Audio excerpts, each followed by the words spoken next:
Okay, so diabetic that's a clear cut and dried category, but as we've already covered, obesity is a non-specific term in some sense. What is a doctor going to look at specifically to determine whether or not a person is a candidate for these medications? The easiest way to screen for this, and at this point is somehow controversial, is just by looking at BMI. Okay. And so all that does is you calculates a number based upon your height and your weight. Right. And based on your demographic, there are some different cut points. In general, having a BMI greater than 30 is reflective of obesity, and a BMI over 27 is the cut point for what they consider overweight. Now, as far as being indicated theoretically for one of these GLP-1 receptor agonists, a BMI greater than 30 would render someone a candidate in this case, and also a BMI over 27 with one or more chronic disease associated with this. So type 2 diabetes, obstructive sleep apnea, dyslipidemia, and hypertension would be 3 or 4 examples. Okay, but there are other examples as well? There are. And so I'm just going to make sure I understood what you said. So you're saying having a BMI greater than 27 and having one of the many health challenges that comes along with being obese, that's what a doctor is going to be looking for. Sure. Okay. Yeah, and especially, as Joey alluded to, the biggest thing here with using these medications is gaining some sort of insurance coverage, or else this is,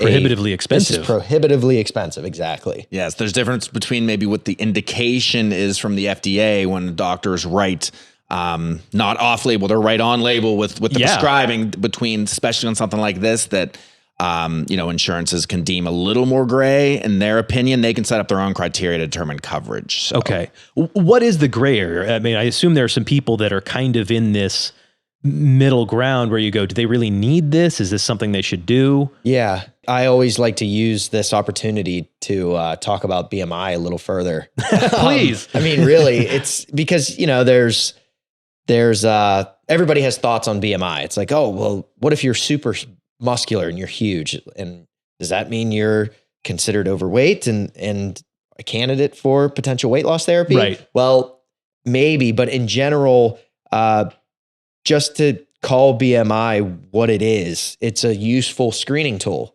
And all it does is sort of trigger subsequent investigation. So just looking at BMI in and of itself out of context of anything is only helpful to a certain extent. So what you can do in general is use BMI and couple this with a waist circumference. And so this isn't your waist size of your pants. This is a specific measurement that sort of goes over your belly button. Right. There's a bunch of videos on how to do that. And why I highlight this is because there's certainly way less people who are too muscular. Right. And so in general, you're not going to see people at a BMI over 30 because they're too muscular. Really, BMI is potentially under triggering those who might have an adiposity related disease or a potential issue, because somebody might have a BMI of 27 or lower. And if you don't look at a waist circumference, then you're potentially neglecting what is a proxy for visceral fat accumulation. So the adipose tissue basically around your organs, right? You're missing that. So theoretically, oh, my BMI is 26, I'm good. Okay, sure. What if we look at this a step further? What if you look at a waist circumference? It can be further telling to where adipose tissue accumulates also means a lot. And there's a whole separate list of correlations with individuals who have increased visceral fat as evidenced by waist circumference, linking this separately to different, cardiometabolic diseases. Got it. And so it's a screening tool. Yeah. But there's further ways to expand upon it to actually make it useful. Right. And you're not saying, it's one tool. This is one tool, guys.